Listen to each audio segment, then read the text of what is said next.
What are these government bailouts of private industry doing to our economy? Hi, I'm John McNeil, and this is the Invest Strong Network. Welcome. So, in examining this subject, I came to some rather harsh conclusions. We'll talk about that as we review and analyze what the government has been doing over the last 50 years and certainly over the last, say, 12. All right, so let's go back to 1971. All right, the first major bailout I want to talk about is Lockheed. Now, Lockheed was back then, as they are today, a major aerospace defense contractor. Now, they had gone on a rather unfortunate series of acquisitions in the 1960s. They had accumulated an enormous amount of debt. In 1971, their management came hat in hand to the Nixon administration for a bailout of their corporation as it was headed into bankruptcy due to its enormous debt burden. Now, the Nixon administration, for a Republican administration, was surprisingly receptive to the idea of bailing out Lockheed. And part of this was because, as a major defense manufacturer, they did not want disruptions in American defense structure, certainly not during the Vietnam War and whatnot. So there was that. But also on a personal level, I think President Nixon, he did not want to see a Southern California based company, which Lockheed was and still is, basically go bankrupt, as this was his hometown and a major employer. And he just did not want to see that for his home turf. And that's totally understandable. So his administration actually fought for the Lockheed bailout, and it narrowly passed Congress in the tune of $250 million in loan bailouts.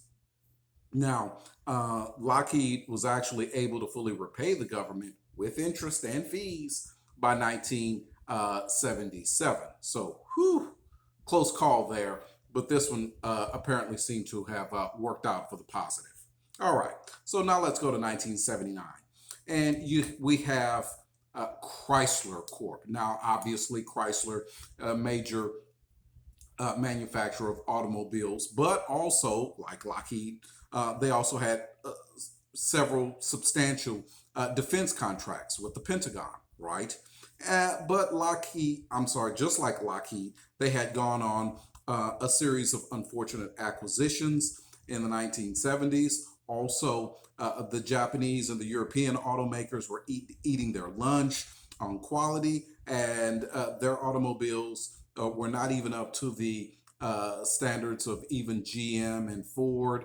And basically, Chrysler was going down the tubes. Now, the Carter administration and the Dems in Congress were considerably concerned about this, as Chrysler was a major employer. They also had tentacles to dealerships and parts manufacturers and other things. And they were afraid that a collapse and bankruptcy of Chrysler could, in fact, put several hundred thousand, perhaps even as many as a million hardworking, good salary earning union members out on the street, right? So they hustled to put together a $1.5 billion bailout, direct government loans to Chrysler to keep their operations going. Chrysler, in fact, was able to right the ship. And by 1983, they completely repaid the government along with about $250 million in profit. Yay! So another victory. All right. Now, let's go to 1998. Now, long-term capital management was an enormous hedge fund. So this is not a manufacturer. Most of its workforce was made up of accountants, investors, and pencil pushers, right? Now, they had accumulated enormous amounts of debt. mostly from other financial institutions as they launched on their campaign of really complex financial maneuvering.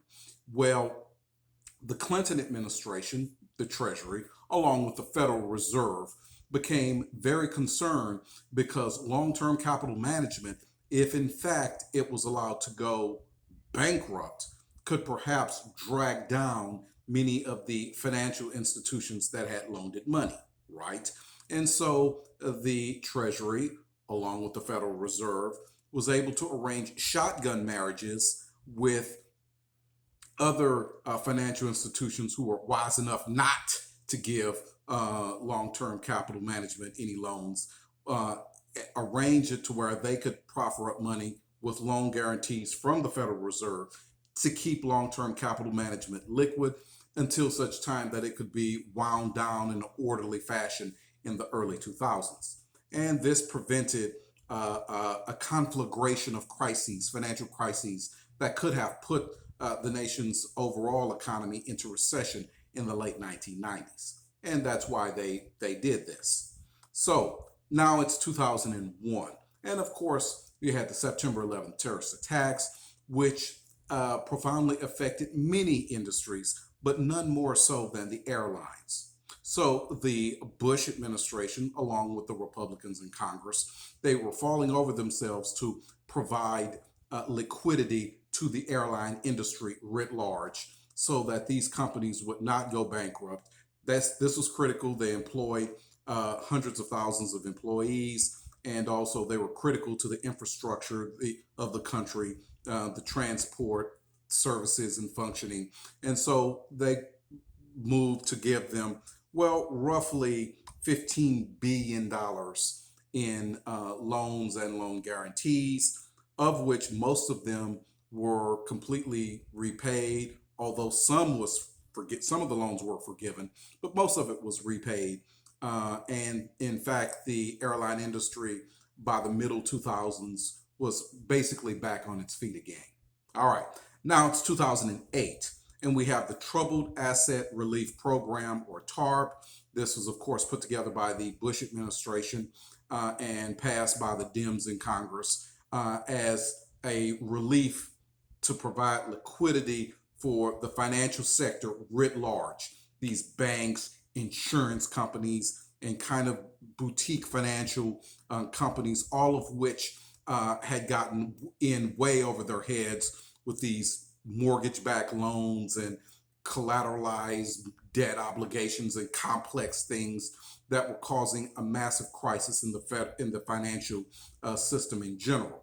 Now, the concern of the Bush administration and the Federal Reserve and the Dems in Congress was that a collapse of one or more of these critical financial institutions could, in fact, bring down the entire financial industry and make what is already a crisis situation and just blow it into the stratosphere of crises. And they were keen to avoid that.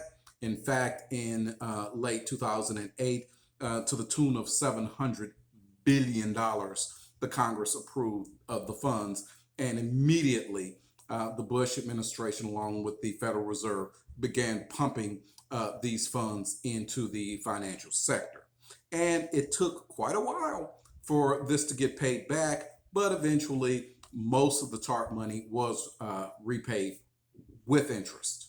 Now, around the same time, there was yet another problem in the auto sector.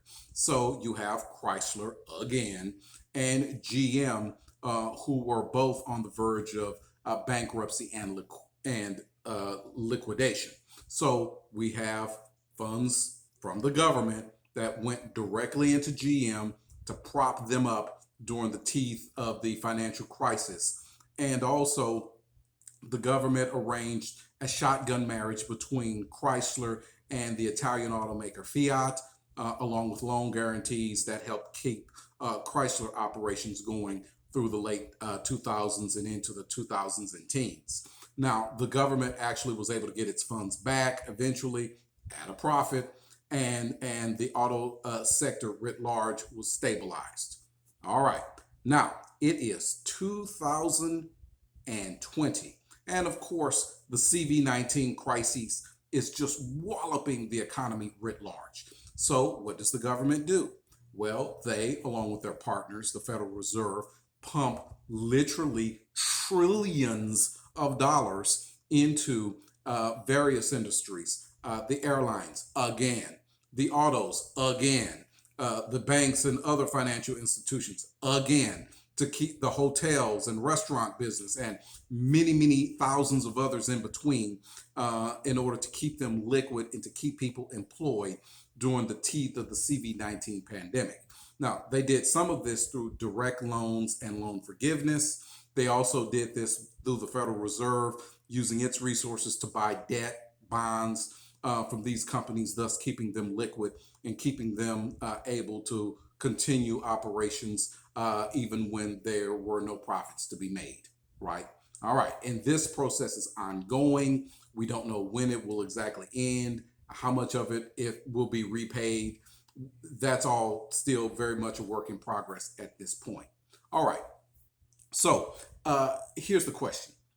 Did these interventions, have they helped the U.S. economy? Well, obviously so. The government, they reacted in these moments in order to keep a large crisis from exploding into a larger crisis, and that makes complete sense. However, notice how these bailouts have morphed since the Lockheed bailout in 1971.